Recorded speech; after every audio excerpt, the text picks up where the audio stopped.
안녕하세요. 김한혜수 수녀입니다. 오늘 저하고 천연성체 부모교리 첫 번째 시작할 건데요. 간단하게 꼭 어머님들께서 알았으면 좋겠다 하는 내용만 골라서 오늘 하고 다음 시간 2시간에 걸쳐서 부모교리 시작하겠습니다.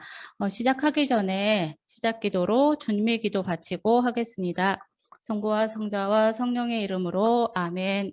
하늘에 계신 우리 아버지, 아버지의 이름이 거룩히 빛나시며 아버지의 나라가 오시며 아버지의 뜻이 하늘에서와 같이 땅에서도 이루어지소서. 오늘 저희에게 일용할 양식을 주시고 저희에게 잘못한 일을 저희가 용서하오니 저희 죄를 용서하시고 저희를 유혹에 빠지지 않게 하시고 악에서 구하소서. 아멘. 성부와 성자와 성령의 이름으로 아멘. 반갑습니다. 이렇게 어머님들하고 직접 만나서 천연성체 부모교리를 해야 되는데 코로나 때문에 상황이 여의치 않아서 이렇게 뭐라 그럴까요? 부모님들께서 어머님들께서 지금 제 앞에 계신다고 생각하고 교리를 하겠습니다. 그래서 천연성체 부모교리는 왜 아이들에게 신앙교육을 해야 되는지, 그리고 우리가 신앙교육을 하면서 어떤 것들을 알려주면 좋을지 오늘 그런 정도로 간단하게 얘기를 좀 나눠보려고 합니다. 그리고 부모님들께서 혹시 교재가 필요하시면 교재는 다른 거 필요 없고요. 그냥 아이들 천황선제 교리책에 어머님들이 알았으면 하는 내용들 다 들어있고, 그리고 아이들을 위해서 올려드린 그 교리 내용 보시면 웬만한 신앙 교리는 우리 교회에서 가르쳐주고도 하는 것들은 다 있거든요. 그거 같이 들으시면 좋겠습니다. 오늘 제가 함께 나눌 내용은요.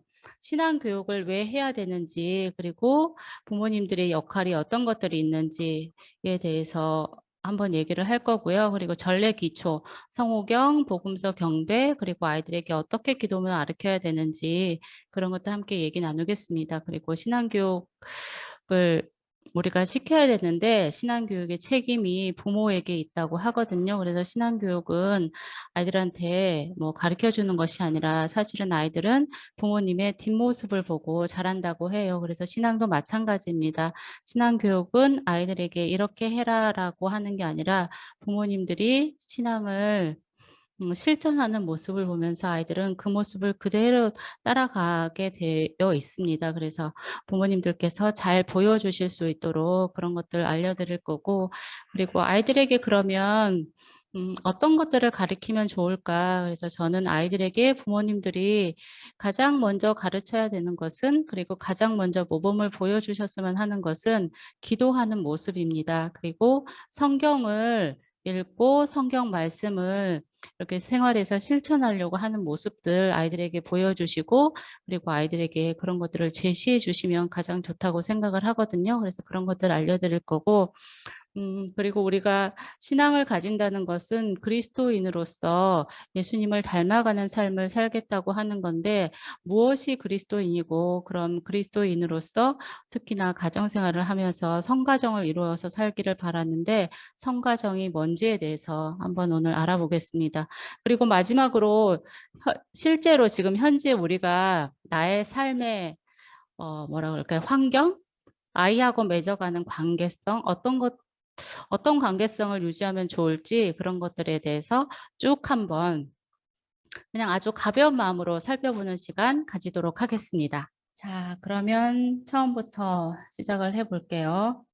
교회 문헌에 부모는 자녀 신앙 교육의 첫 번째 책임자이다라는 그런 말이 나와 있어요. 혹시 부모는 자녀 신앙 교육의 첫 번째 책임자라는 이 말에 부모님들 동의를 하시나요? 제가 생각하기에 저희 본당에 지금 천년성체를 하는 어머님들은 아마 대부분 긍정적으로 동의를 하시지 않을까라는 생각이 들었어요. 부모님들 아이들 데리고 오셔서 신앙교육 이렇게 천년성체 참여하시는 모습을 보면서 제가 그런 신뢰감, 믿음이 생겼는데 또 어떤 부분은 약간 부담스러울 수도 있겠다는 생각이 들어요. 왜냐하면 내가 지금 신앙이 어느 정도인지도 모르겠고 내가 정말 기도를 열심히 하는가 하는 그런 부분들을 이렇게 되짚어 보면 아니라고 느껴지는 부분도 분명히 있을 수 있거든요. 그리고 아이들까지 책임을 져야 하는데, 그리고 사실은 내가 교리를 어떻게 배웠는지 나도 기억이 가물가물한데 아이들의 신앙 교육, 아이들의 교리 교육을 내가 책임을 질 수 있다고라는 그런 부담스러운 마음이 드실 수도 있을 것 같아요. 사실 저도 저희 교사들 보면서 가끔 그런 생각할 때가 있거든요. 우리 선생님들이 이다음에 결혼해서 교리교사까지 했는데 자기 자녀들의 신앙교육을 책임질 수 있을까? 아이들한테 제대로 된 교리를 알려줄 수 있을까? 라는 그런 의문, 그런 것들이 들 때가 있거든요. 어떻게 할까? 오늘 제가 나누고자 하는 이야기는 그 방법을 알려드리고 싶은 겁니다. 그래서 천연성체 교리 아이들이 하는 지금 책에 교재 안에 부모님들이 알아야 되는 교리라든가 그런 것들은 다 있어요. 그래서 다 있기 때문에 아이들을 위해서 올려드린 동영상 그거 같이 보시고 그걸 통해서 아이들에게 교리에 대한 부분들 전달해 주실 수 있으면 하는 바람이 있습니다. 사실은 아이들이 혼자서 그 동영상을 보고 집중을 하고 교리를 알아듣는 데는 한계가 있거든요. 그래서 부모님들께서 그런 부분들을 함께 보시고 같이 얘기를 나누면서 이렇게 교리가 이런 것이다라는 것들을 주고받는 것들이 훨씬 더 효과적이고 관계를 형성한다든가 신앙을 키워나가는데 더 도움이 많이 되리라고 생각을 합니다. 중요한 거는 우리가 왜 성당에 나가야 하고 또 왜 아이에게 신앙 교육을 시켜야 하고 그리고 지금처럼 왜 하필 초등학교 3학년 이 시기에 천정성체를 받게 해야 하고 왜 그럴까? 왜 우리가 신앙교육을 시킬까? 그리고 교회에서는 왜 이렇게 천연성체에 목숨을 걸고 초등학교 3학년이 되면 천연성체를 반드시 시켜야 된다고 얘기를 할까? 이런 부분에 대해서 아마 궁금해 하시고 의문을 가지시는 경우들이 있으셨을 수도 있겠다는 생각이 들어요. 그런데 주일학교와 영어학원은 사실 별반 차이가 나지 않아요. 종이 한 장 차이, 그리고 주일학교에서 교리를 배우는 거, 수학, 학원에 가서 수학을 배우는 거, 그거 별반 다르지 않거든요. 사실은 부모님들께서 아이들에게 신앙교육을 시키는 거나 밖에서 여러 다양한 교육을 시키는 거나 차이가 없는데 이게 무슨 말인가, 왜 차이가 없나. 아이들이 영어를 잘하고 교육을 잘 받고 그리고 수학을 잘해서 그다음에 고등학생이 되고 수능을 잘 보고 좋은 대학에 가는 거 중요하죠. 그래서 그런 것들 아이들이 좋은 대학을 가고 좋은 직장을 얻어서 아이들이 원하는 삶을 살게 하고 싶으셔서 비싼 돈을 들여서 아이들 공부를 시키시는 거잖아요. 이렇게 하는 것들이 단순히 돈을 많이 벌기 위해서 그렇게 아이들의 이렇게 안정적인 미래 그런 것만을 위해서 아이들에게 시키는 거는 아니실 거예요. 그러니까 왜 시키는가 하면 궁극적으로 보면 아이들에게 이다음에 그런 다양한 교육, 좀 더 질적으로 높은 교육을 받게 해서 직업 선택의 자유의 폭을 넓혀주기 위해서지 않을까요? 좋은 직업을 선택할 수 있는 자유로운 폭, 좋은 직장. 그러면 왜 좋은 직장을 얻어야 할까? 단지 더 많은 돈을 벌기 위해서, 더 안정적인 삶을 살기 위해서, 행복해지기 위해서, 아이가 이다음에 성공을 해서 직장 생활을 해서 돈을 버는 거는 두 번째인 것 같아요. 직업 선택의 자유를 부모님들이 그리고 아이들의 성공을 위해서 지금 투자하시는 이유는 아이들이 더 넓은 직업 선택의 폭, 그런 자유들을 통해서 더 좋은 일을 하면서 그 직업을 가지고 아이들의 한평생이 더 행복하게 살았으면 좋겠다. 우리 아이의 한평생이 정말 평화로웠으면 좋겠다라는 그런 마음이시지 않을까 생각을 하거든요. 그러니까 내 아이가 삶의 폭을 넓혀서 한평생 더 행복하기 바라시기 때문에 다양한 교육도 시키시고 그리고 때로는 조금 내가 힘들지만 아이를 위해서 투자하는 거 그런 거라고 생각을 합니다. 신앙 교육도 마찬가지입니다. 왜 주일학교를 다니게 할까? 성당에 왜 나와야 되나? 아이들에게 착하게 살라고 가르치려고 그러면 꼭 성당을 다녀야 착하게 살 수 있을까요? 성당을 다니는 이유가 나중에 천국 가기 위해서? 그거는 좀 너무 이렇게 뭐랄까요? 일차원적이지 않나 싶어요. 그러니까 나중에 천국을 가기 위해서 성당을 다니는 거는 그건 모종의 거래라고 볼 수 있죠. 우리가 아이들에게 착하게 살라고 성당을 가라고 하는 게 아니라 우리가 아이들에게 착하게 살라고 그리고 성당을 다니라고 하는 이유는 착하게 사는 것도 맞지만 하느님을 믿고 기도하라고 가르치는 이유는 우리가 아이들에게 아이가 하느님 닮은 올바른 가치관을 가지고 세상을 살면서 행복하게 살기를 바라는 마음이에요. 똑같죠. 우리가 밖에서 아이들에게 많은 교육을 시키고 아이들에게 투자를 하는 이유나 성당에서 신앙 교육을 하는 이유는 궁극적으로 아이가 정말 올바른 가치관을 가지고 세상을 살면서 행복하게 바라는 마음, 그거예요. 내가 성당 가는 게 행복하지 않고 불행하다면, 그리고 성당 가는 게 짜증난다면 차라리 성당을 안 가고 행복하게 사는 게 나을 수도 있어요. 성당 가서 하느님적으로 사는 것이 진정한 행복이고 우리 삶에 참된 아름다움을 주는 것이라는 것을 알고 그렇게 살도록 부모님들이 만들어 주셔야 되고, 그렇게 살아서 마지막으로 내가 얻게 되는 결과로서 주어지는 선물이 하느님 나라 천국인 거죠. 아이가 영어 수학 배우는 거하고 신앙 교육을 받는 것은 이런 의미에서 똑같은 목적을 가지고 있습니다. 아이가 인생을 행복하고 참된 아름다움을 가지면서 살 수 있도록 하는 것. 이게 바로 신앙 교육의 목적이에요. 영어 학원이라든가 정말 아이에게 좋다고 생각하는 거를 시키려고 하는데 아이가 안 하면 안 하려고 하면 어떡하나요? 막 애가 쓰이고 어떻게든지 그걸 시키고 싶으시잖아요. 주일학교는 애가 안 간다 하고 뭐 놀고 싶다 하면 많은 부모님들이 "그래 가지 마." 아니면 부모님들의 어떤 선택에 의해서 "아 신앙학교 이제 주일학교 상담 가지 말자." 하고 안 보내시는 경우가 종종 있으세요. 근데 이런 부분들 조금 음 생각해 보실 만한 부분이지 않을까라는 생각이 들었어요. 그래서 아이에게 착하게 살라고 말을 한 번 한다고 애가 들을까요? 안 들어요. 이렇게 착하게 사는 거는 몸에 배어야 되고 그 착한 행동이 몸이 기억해야 되거든요. 그래서 계속 이런 착하게 사는 삶은 습관을 들이는 거예요. 계속해서, 계속.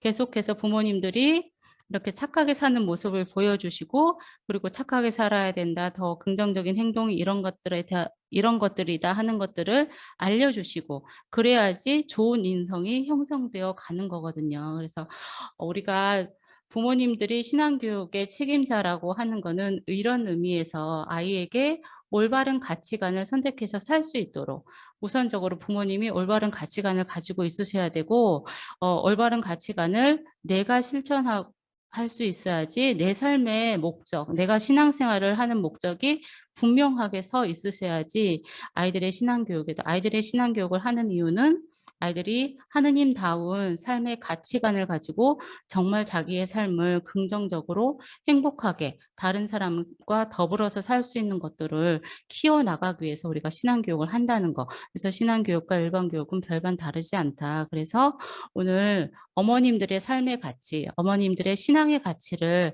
한번 이렇게 생각을 해보시면 좋겠어요. 그러면 우리가 구체적으로 신앙생활을 하면서 가장 기본적인 것들 어떻게 가르쳐야 되는지 이렇게 그런 것 기초적인 전례에 대해서 좀 알아볼게요. 가장 기본적인 게 우리가 모든 기도를 할 때 시작하는 성호경이 있죠. 성호경은 성부와 성자와 성령의 이름으로 아멘 이렇게 기도하시잖아요. 그래서 성호경은 하느님을 현재에 초대하는 기도예요. 그래서 하느님 함께해 주세요. 이런 의미를 담고 있거든요. 그래서 아이들에게도 성호경을 가르쳐 주실 때 성호경은 하느님께서 지금 나와 함께 계시다는 것을 믿는 거고 함께 해 달라고 하느님을 초대하는 기도라는 거 알려주세요. 그래서 하느님을 초대하는데 성호경 그으면서 가장 아이들에게 먼저 알려줘야 되는 게 기도손 하는 거.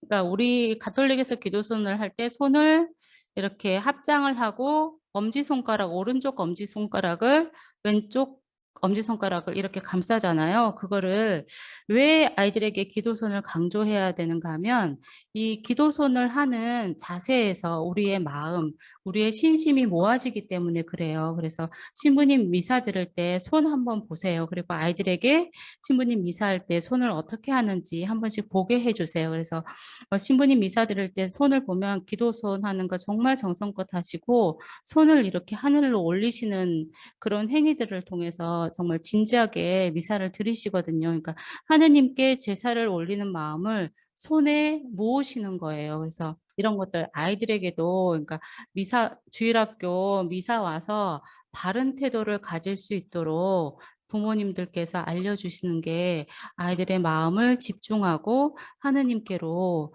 자신을 모으는 아주 좋은 첫 번째 모습이 될 수 있거든요. 그래서 그런 것들 부모님께서 특별히 신경 써서 알려주시면 좋겠고요. 그리고 지금 아이들이 잘 모르는 것 중에 하나가 복음서 경배 인사하는 거를 잘 몰라요. 그래서 우리 말씀의 전례 때 독서 읽고 난 다음에 신부님께서 복음서 이렇게 낭독하러 가시면 주님께서 여러분과 함께 또한 사제와 함께 그다음에 뭐뭐에 의한 거룩한 복음입니다 하면 우리가 다 같이 주님 영광 받으소서 하면서 이마, 입술, 가슴에 십자가를 긋죠. 그러니까 이 십자가를 긋는데 사실은 아이들이 멀리서 보기는 봤는데 어디다 긋는지 몰라가지고 대충 이렇게 긋는 경우들이 있거든요. 그러니까 어린아이일수록 그래서 성당에 데리고 오시면서 성호경 긋는 거 하고 그리고 복음서에 대한 경배하는 거 이런 것들은 부모님들께서 좀 알려주시면 좋겠다는 생각이 들었어요. 그래서 우리가 이마에 십자가를 긋는 거는 우리 지성으로서 익히고 그다음에 입술에 십자가를 구우면서 전하고 선포를 한다는 거죠. 그리고 가슴에 이렇게 십자가는 가슴으로 깨닫는다라는 의미를 가지고 있거든요. 물론 이 부분들 다 알고 계시겠지만 십자가를 그을 때 이렇게 정성껏 신부님께서 기도하실 때도 그렇고 우리 복음서 경배할 때 요 이마, 입술, 가슴에 십자가를 긋는데 이렇게 주먹을 쥐고 하는 게 아니라 손을 약간 펴서 이렇게 십자가를 세 개를 긋거든요. 그래서 이거는 왜 이렇게 하는 신부님 미사할 때 손바닥을 손끝을 하늘로 향하게 하는 이유가 이스라엘에서도 전통적인 기도 자세가 손끝을 하늘로 올려서 우리 마음을 하느님께로 올리는 자세라고 하거든요. 그래서 이런 것들 아이들에게 같이 이렇게 그냥 알려주시면 좋을 것 같아요. 이스라엘에서는 지금도 아이들이 모세 오경을 달달달달 외운대요. 그리고 외워야 된대요. 그래서 아이들이 머리를 흔들면서 성경을 그냥 통으로 외운다 하더라고요. 그래서 기도문을 우리가 왜 외워야 되는가? 이유는 말씀을 그냥 외우면서 그게 내게 되는 거예요. 입으로 줄줄줄줄 나오면서. 그러니까 나도 모르게 그 내용이 뭔지는 모르지만 이렇게 하늘에 계신 우리 아버지 뭐 아버지 이름이 거룩히 빛나시면서 그냥 외우면서 나도 모르게 그게 내게 되는 거예요. 아, 하늘에 계신 분이 우리 아버지구나. 이렇게 외우게 되는 거죠. 그래서 우리가 아이들에게 기도문을 외우게 하는 이유가 바로 여기에 있어요. 사실 신부님도 아이들하고 탈구하실 때 엄격하게 하진 않으세요. 아이들이 얼만큼 교리 상식이 있는지 세세하게 따지고 통제하진 않으시거든요. 그리고 저도 그렇고 여러분도 그렇고 천년성체 때 배운 것들, 뭐 교리 지식, 그리고 나중에 세례를 받으신 분들은 내가 교리 받을 때 예비절 교리 때 받은 지식이 그다지 남아있지 않는 게 보편적인 현상이에요. 그리고 안 남는 게 당연해요. 근데 뭐가 남을까요? 기도문은 남아요. 내가 외웠던 기도문은 남거든요. 무슨 말인지 모르지만 열심히 외웠던 기도문의 흔적은 내 안에 남아요. 그래서 오랫동안 냉담하신 분들도 기도문을 다 잊어버렸다고 하시면서도 외우면 이렇게 따라 하시거든요. 그게 이게 내 몸에 내 인식 속에 그게 딱 남아 있는 거거든요. 그래서 주요 기도문은 꼭 외울 수 있도록 부모님들께서 도와주시면 좋겠어요. 사실 모든 기도문은 다 외워야 되죠. 아이가 바빠서 기도문을 못 외웠어요. 당연할까요? 당연하지 않습니다. 매일 부모님이 함께 기도하고 체크하셨다면 아이들은 기도문을 분명 외울 수 있었을 겁니다. 가정에서 우리가 정말 기도하는 가정이었다면 부모님께서 기도하는 모습을 보면서 아이들이 다는 못 외우지만 우리 엄마가 지금 주님의 기도를 하는구나. 우리 엄마가 지금 묵주 기도를 하는구나. 이 정도는 알거든요. 그리고 기도문 안에 있는 중간중간 중요한 단어들은 계속 들었기 때문에 안다는 거죠. 그러면 거기다가 조금만 체크를 해주시면 아이들은 기도문 금방 외울 수 있어요. 그래서 매일 기도시키고 부모님이 기도하시는 모범을 보였으면 아이들은 충분히 기도문을 외우고도 남습니다. 줄줄 밖으로 나올 수밖에 없어요. 그래서 기도문은 집에서 시키셔야 해요. 그러니까 지금이라도 기도문 체크해 주시고 같이 외워 주시길 부탁드리겠습니다. 기도문을 시키는 거는 누구나 할 수 있어요. 저도 기도문 해라고 외우라고 시킬 수 있거든요. 그리고 착하게 살라고 하는 말도 누구나 할 수 있어요. 지나가는 도둑도 아이들에게 착하게 살라고는 할 수 있어요. 하지만 사는 걸 보여주는 부모의 노력과 그렇게 살아가는 모습은 아무나 할 수가 없죠. 부모님이 직접 기도문도 같이 읽고 같이 도와주세요. 그게 올바른 기도문 가르치는 방법이에요. 그러니까 귀에 못이 박히게 계속 부모님이 이렇게 수시로 기도를 하고 외우고 아이들에게 이거 해라 지시를 하는 게 아니라 내가 기도하고 같이 하는 모습을 보여주시는 거예요. 그래서 한 번 한 행위는 행동이지만 그 행동이 여러 번 반복이 되면 습관이 되거든요. 그러니까 습관이 돼서 몸에 익으면 그거는 덕행이 돼요. 그러니까 우리가 사람을 만날 때 이 사람 참 좋다. 저 사람 진짜 나이스하네.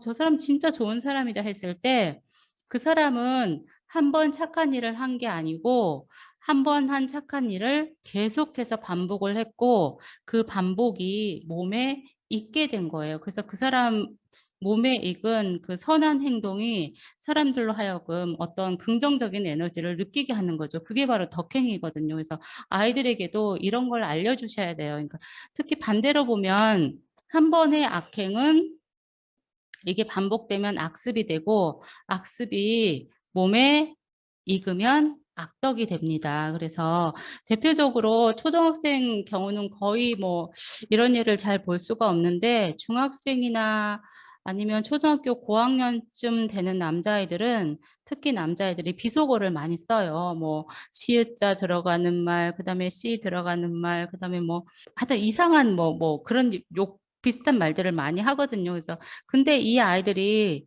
처음 욕을 할 때는 아마 아이들도 욕을 하면서 찜찜하고 부끄러운 마음을 느꼈을 거예요. 근데 반복해지면 무뎌지고 당연하게 되거든요. 그리고 이런 것들이 반복하면서 몸에 익다 보니까 자기도 모르게 그 말들을 몸이 기억하게 되는 거예요. 그러니까 이거는 아이들에게 그래서 기도문은 아이들에게 몸이 기억하도록 꾸준히 이야기하고 부모님이 모범을 보여주시는 게 굉장히 중요해요. 그러니까 저도 아이들한테 표준어 사용하도록 얘기를 하고 아이들이 뭐 이렇게 요즘에 뭐 자음 기억 디귿 뭐시기 뭐 이렇게 하잖아요.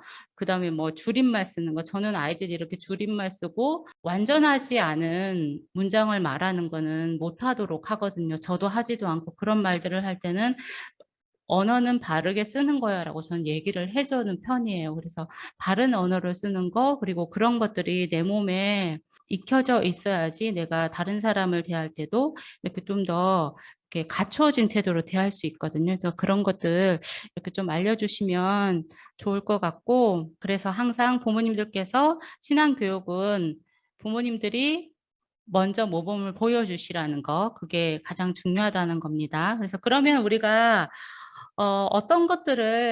기도를 어떤 것들을 가르치면 좋을까? 다양한 기도들이 있죠. 기왕이면 뭐 모든 기도들을 다 알면 좋겠는데, 그리고 어떻게 아이들에게 신앙을 아이들이 살아계신 하느님께 응답을 드리게 하기 위해서 어떤 신앙의 태도를 보여주면 좋을까? 이런 것들이 문제가 되는데, 제가 한번 여쭤볼게요. 매일매일 나는 우리 자녀 이마에 십자가를 그어주면서 축복을 해준다. 아침에나 잘 때. 두 번째는 나는 우리 아이가 학교 갈 때 안아주면서 그날 하루를 잘 지낼 수 있도록 이렇게 긍정적인 에너지를 준다. 나는 지금까지 우리 자녀의 장점을 한 50가지 이상 찾아서 말해줘 본 적이 있다. 그리고 나는 성경 말씀을 잘 보이는 곳에 붙여서 아이들이 함께 볼 수 있도록 해준 적이 있다. 어떠세요, 어머님들? 제가 말씀드린 것 중에서 몇 가지 정도 실천을 한번 해보셨을까요? 신앙 교육이라는 거는 뭐 해라 가르치는 게 아니라 제가 지금 읽어드린 이것들이 전부 다 행동이거든요. 그래서 엄마가 기도문 외워라, 뭐뭐 해라 하는 건 누구나 다 할 수 있어요. 근데 엄마의 가르침보다 엄마의 행동으로 보여주는 게 훨씬 좋다가 아니라 그게 진짜 신앙이에요. 말은 누구나 다 해요. 제가 며칠 전에 초등학교 3학년 여자애를 상담을 했는데 상담을 하면서 애가 어떤 얘기를 하는가 하면 우리 엄마는 제가 치아가 안 좋아서 단 음식이랑 탄산음료는 마시지 못하게 해요. 근데 우리 엄마는 속이 안 좋은데 화나고 짜증나면 되게 매운 떡볶이를 사다 드세요. 애가 했어요. 그래서 제가 그 친구한테 엄마가 엄마 몸에 좋지 않은 그런 매운 거를 먹을 때 너는 기분이 어때? 라고 물어봤더니 애가 좀 웃긴다고 이렇게 말을 하더라고요. 그러니까 아이들은 엄마의 말과 행동이 다른 거를 이렇게 그냥 넘어가는 것 같지만 사실은 애들은 그런 것을 굉장히 예민하게 보고 그런 것들을 통해서 아이들이 어떤 삶의 긍정적인 방향성들을 보거든요. 그래서 말은 누구나 할 수 있어요. 그래서 신부님도 그리고 저도 강론 때나 어떤 훈화를 할 때 구구절절 좋은 얘기 많이 하죠.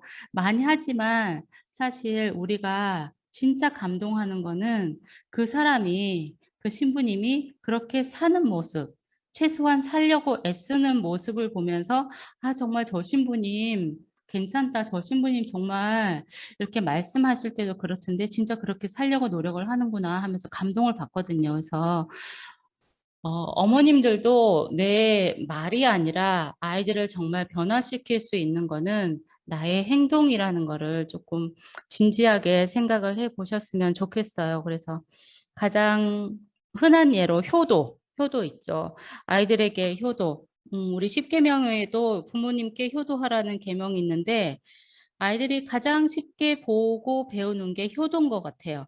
효도는 아이들이 보고 배우죠. 뭘 보고 배우는가?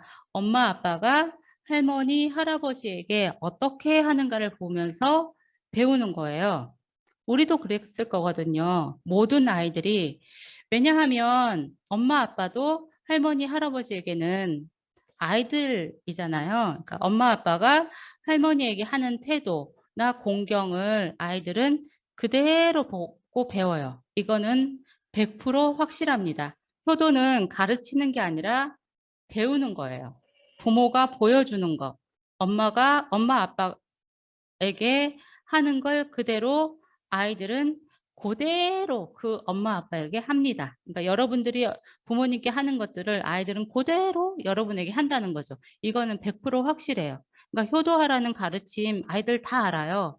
다 알기 때문에 몸으로 보여주는 거예요. 왜냐하면 할머니에게 엄마, 아빠가 하는 것만큼 나 자신이 거기에 대입되고 투영되는 거는 없어요. 그러니까 왜냐하면 여러분이 낳으신 아들이고 딸이기 때문에. 그러니까 신앙교육에서 제일 중요한 거는 가르치는 게 아니라 직접 보여주시는 거예요.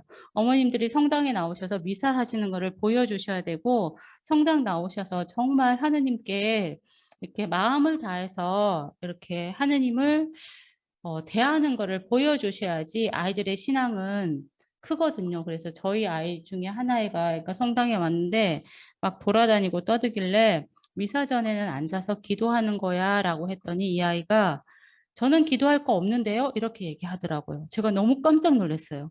기도할 게 없다고? 그러니까 그 친구는 제가 가만히 생각해 보니까 집에서 기도하는 모습을 기도하는 자리가 없었나 보다라고 저는 그렇게 이해를 했거든요. 그래서 부모님들께서 보여주는 모습이 아이들의 삶의 모습에서 그대로 나옵니다. 그래서 부모님들 내가 어떤 모습을 보여주고 있는지 신앙인으로서 나는 지금 어떤 신앙인인지 한번 보셨으면 좋을 것 같고요. 그리고 그러면 아이들에게 어떤 기도를 가르쳐 줘야 되나?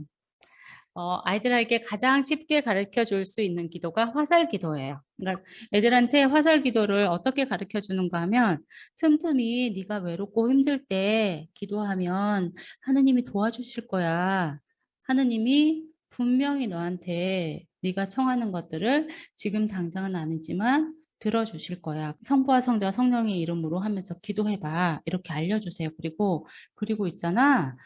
지금 네 옆에 천사가 있다? 너 세례 받았잖아. 수호천사가 항상 네 옆에서 네가 하는 기도를 듣고 하느님께 전달을 해줘라는 것들을 알려주세요. 우리 아이들 다 세례명 있잖아요. 그러니까 수호천사가 있다는 거를 부모님들께서 자꾸자꾸 알려주시고 수호천사와 함께 기도할 수 있도록 이렇게 같이 기도를 해주시면 아이들은 나의 응원군, 지지자 이런 것들이 있다는 것을 믿게 돼요. 그래서 아이들에게 주님의 기도 물론 외우면 좋지만 화살 기도, 자유 기도 그러니까 화살 기도만 한 게 없어요, 사실은. 그러니까 화살 기도가 자유 기도를 하는 거잖아요. 그래서 주님 도와주세요. 주님 저 지금 이거 필요해요라고 기도하는 거 아주 간단하겠지만 그래서 물론 이런 것들이 정말 어떻게 보면 너무 귀여운 청원이고 너무 이기적인 청원이기도 하지만 어떻게 해주세요 하는 게 이게 아이들 기도의 시작입니다. 그래서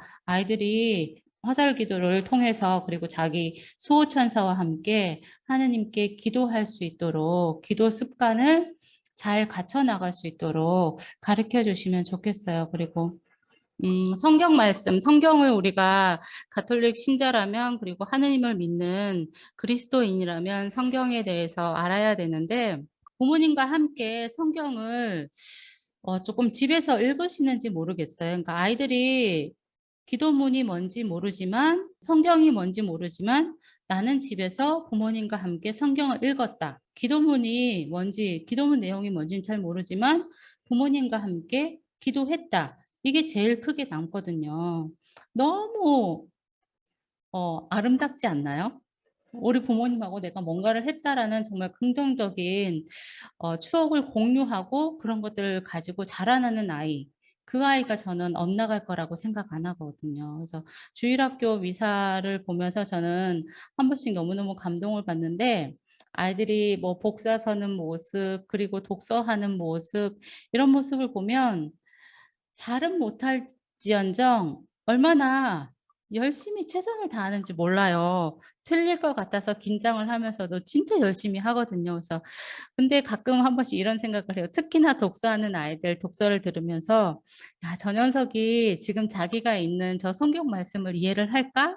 이런 생각을 할 때가 있거든요. 근데 사실상 100 이면 100 못했어요. 그런데 무슨 말인지 모르지만 그래도 읽는 거예요. 읽는 것만으로 남는 게 있거든요. 그러니까 부모님께서 함께 성경을 읽어 주세요. 성경을 읽어 주시면 지금 당장은 무슨 내용인지도 모르지만 그 말 그 자체가 조금씩 익혀져서 이다음에 이 아이가 자라면서 그 의미가 뭔지를 되짚어 볼 수 있는 백그라운드를 마련해 줄 수가 있거든요. 그래서 부모님께서 아이와 함께 성경을 읽어 주시는 거는 아이를 하느님이라는 백그라운드 위에 뿌리 내리게 하는 작업이라는 거를 조금 기억을 해 주시기를 부탁을 드리겠습니다. 그다음에 그리스도인과 성가정에 대해서 함께 보려고 하는데요. 우리는 세례를 받으면서 하느님의 자녀가 되었고 하느님의 자녀가 된 거는 그리스도인이라는 이름으로 새롭게 불리는 거잖아요. 아마 그래서 아이들에게도 그리스도인이라는 거에서 알려줬는데 그러니까 왜 성당을 다니고 내가 하느님을 믿는 하느님의 자녀인지 아이들도 궁금할 거예요. 근데 이 그리스도인이란 말은 그리스 말로 기름 부음을 받은 사람이라는 뜻을 가지고 있어요. 기름 부음 받으니. 왜 기름을 부었을까요?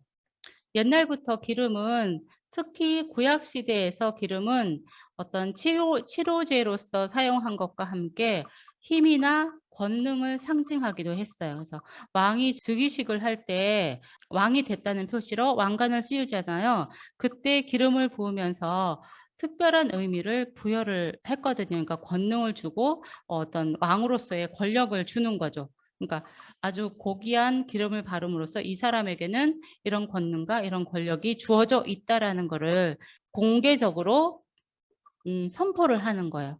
그래서 우리는 그리스도인으로서 하느님의 자녀가 되고 우리 세례 받으실 때 어 예비자 성류와 크리스마 성류를 발라서 십자가 인호가 새겨져 있는데 십자가 인호가 새겨져 있다는 거는 '나는 하느님의 자녀로서 하느님다운 삶을 살겠다.' 하는 하느님적인 어떤 특별함이 나한테 있다는 거거든요. 그래서 아이들에게도 "너희는 세례를 받아서 하느님다운 예수님다운 아주 특별한 그런 것들이 네 안에 있다. 그런 것들을 이끌어내도록 도와주시는 게 성령이시다."라는 것들을 이렇게 일깨워 주시고 그런 성령을 좀 더 잘 음 살아내기 위해서 그래서 기도하는 것이라는 것도 좀 알려 주셨으면 좋겠어요. 우리가 성가정을 교회의 그다음에 가정 생활의 모범으로 삼잖아요. 그러면 성가정은 예수님, 성모님, 요셉 이렇게 요셉께서 이루신 건데 예수님, 성모님, 요셉이 왜 성가정일까요? 성경을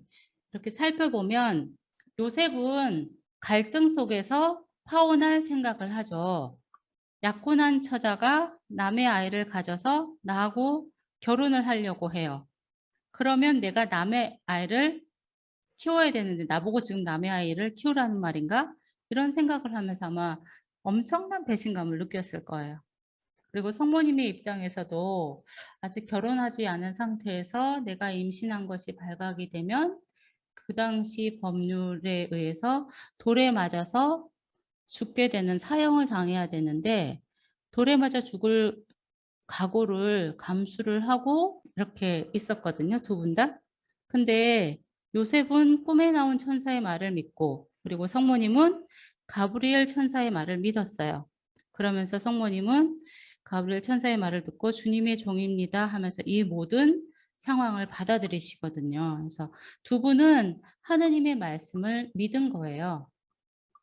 엄마, 아빠, 아이들이 있어서 성가정이 아니고 먼저 우선적으로 엄마, 아빠가 하느님을 믿은 거예요. 그래서 성가정은 엄마, 아빠, 아이들이 있는 게 성가정이 아니고요.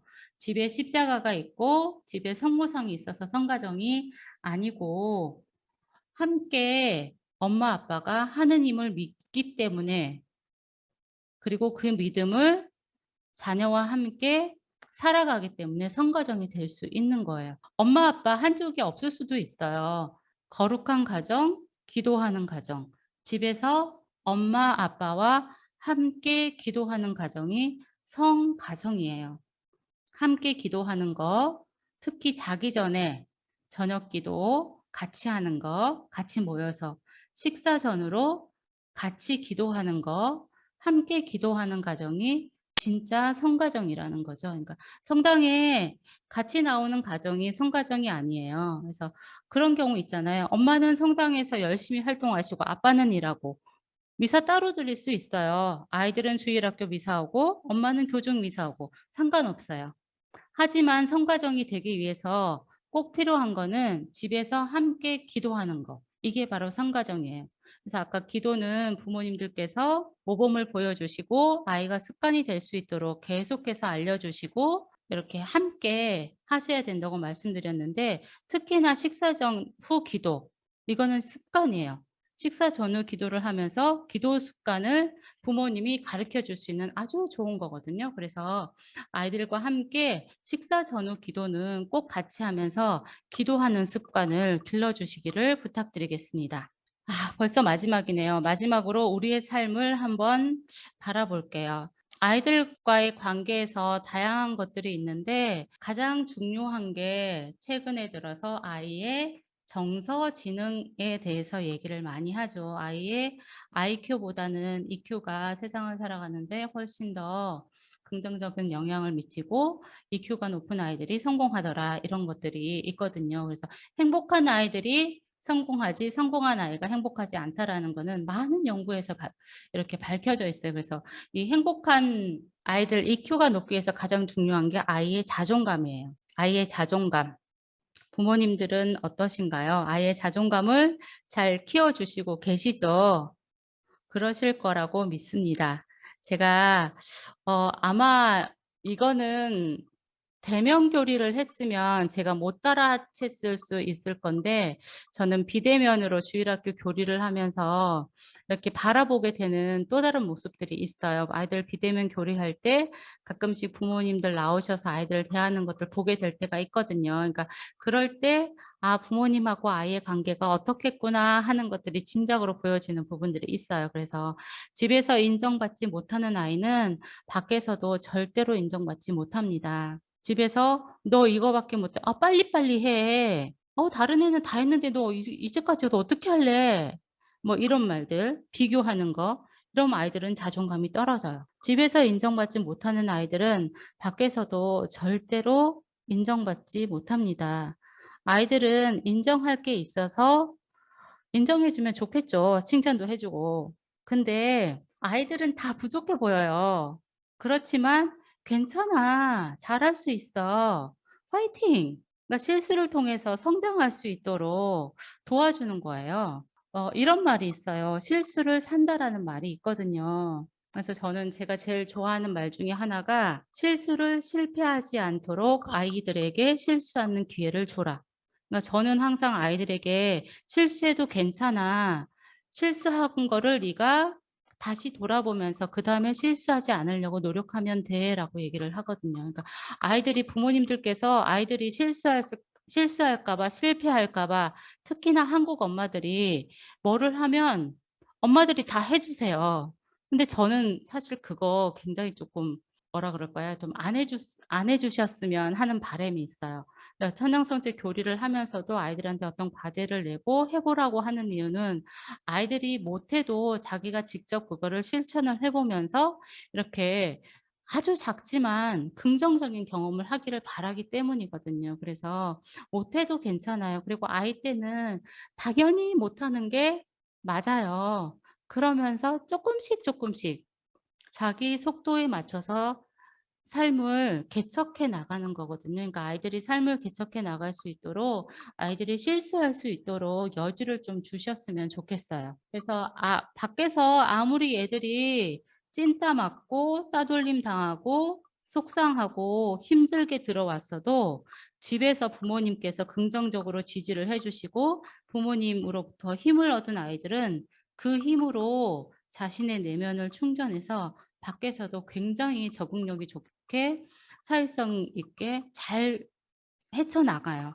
공부를 잘하고 못하고 상관없이 밖에서 굉장히 당차게 잘 살아가는 친구들이 있거든요. 이런 친구들 보면 부모님으로부터 충분히 사랑받고 있다는 어떤 긍정적인 지지를 받고 그런 확신이 있는 아이들이에요. 그러니까 어떤 처지에서든지 자신의 삶을 두려워하지 않고 당당하게 살아갈 수 있는 힘을 부모님으로부터 그러니까 내적인 에너지를 충전받는 거죠. 그래서 자녀는 소유물이 아니라 하느님께서 여러분에게 주신 선물입니다. 그래서 서양의 그리스도교를 바탕으로 하는 나라들에서 어머님들은 이게 예전에 TV에서도 나왔는데 아이가 태어나면 아이에게 이런 얘기를 해 준대요. "너를 만나서 참 반갑다. 나한테 너를 선물로 주신 하느님께 감사한다." 이런 얘기를 한대요. 그러니까 아이를 독립된 인격체로 보는 거죠. 근데 우리나라 엄마들은 그러니까 아이가 막 자라면서까지 "내 새끼", "우리 아이", "내 아이." 이렇게 하잖아요. 내 새끼라고 하면 내 아이라고 하면 아이를 평생 아이 취급밖에 못 해요. 그래서 아이는 태어나면서부터 완벽하게 독립된 인격체로 나오거든요. 하느님께서 이 아이를 세상에 내보내시면서 독립된 인격체로 내보내 주셨어요. 그래서 자신의 삶을 두려움 없이 당당하게 살아갈 수 있도록 우리는 거기에서 그러니까 안전기지가 되어주는 역할을 하는 거지 아이의 삶을 좌지우지할 수 있는 게 아니거든요. 그래서 부모님들께서도 우리 아이를 조금 아이의 품위를 지켜주셨으면 좋겠어요. 그러니까 아이의 품위를 지켜주시려면 부모님들께서 자신을 존중하시는 마음이 있어야 나의 품위를 지키실 수가 있고, 그리고 그런 것들을 통해서 아이들은 부모님들이 자신을 대하고 사람들과 관계하는 모습을 보면서 자신의 어떤 품위들을 형성해 나가거든요. 인격들을. 그래서 아이들이 품위 있게 잘 자랄 수 있도록 부모님들께서 옆에서 좀 많이 도와주셨으면 좋겠습니다. 제가 드리고 싶은 이야기를 한번 정리를 해볼게요. 그래서 기도하는 가정이 성가정이다. 성가정은 예수님과 성모님과 성요셉 성인이 함께 모여 살아서 성가정이 아니라 이 요셉 성인과 마리아가 천사의 얘기를 듣고 하느님께 온전한 믿음을 두고 기도했기 때문에, 그리고 그런 기도를 통해서 아기 예수님을 받아들였고, 그러면서 아기 예수님과 함께 기도하는 공동체를 이루어서 하느님의 뜻을 찾아갔기 때문에 성가정이다. 그래서 우리도 진짜 진정한 성가정이 되려면 가정에서 기도를 해야 된다. 그러니까 기도하는 습관을 들이기에 가장 좋은 것은 식사 전후에 기도 같이 하는 거. 하루에 한 끼라도 모여서 식사 전에 기도를 같이 하는 거, 그리고 잠잘 때 아이들에게 이렇게 간단하게나마 같이 기도를 해 주세요. 그런 것들. 그러니까 기도는 부모의 모범을 따라서 습관을 만드는 거예요. 한 번 착한 행동은 그냥 착한 행위는 행동에 그치지만 그 착한 행위를 계속 반복을 하면 습관이 되고 그 습관이 몸에 익으면 덕행이 된다는 거. 그래서 아이들이 행동을 습관화시키고 그 습관을 몸에 익혀서 정말 아이들의 인격이 될 수 있도록 옆에서 그거를 보여주고 길을 제시해 줄 수 있는 게 부모님들의 기도하는 습관이고, 부모님들의 어떤 기도를 통해서 체화된 어떤 신앙 정도거든요. 그래서 부모님들께서 먼저 해 주시면 좋겠고, 신앙 교육을 하는 궁극적인 이유는 아이들 안에 하느님적인 가치관을 함양을 해서 정말 세상의 아름다운 것들을 스스로 선택을 하고 그 아름다움을 나와 이웃의 행복을 위해서 사용할 수 있도록 하는 것, 그게 바로 하느님을 닮아가는 것이기 때문에 신앙 교육은 참된 행복을 위한 필수 선택이라는 거, 오늘 이 세 가지가 핵심 내용이었습니다. 수고 많으셨고요. 제가 한 내용이 부모님들께 어떻게 전달되었는지 모르겠네요. 그러니까 다음 시간에는 좀 더 자세한 얘기를 할 거고요. 그리고 피정 때는 구체적으로 우리가 아주 짧게나마 이런 것들 실천할 수 있는 것들 한번 실천을 한번 해보도록 할게요. 오늘 감사합니다. 마친 기도로 영광송하고 마치겠습니다. 영광이 성부와 성자와 성령께 처음과 같이 이제와 항상 영원히 아멘. 성부와 성자와 성령의 이름으로 아멘. 감사합니다.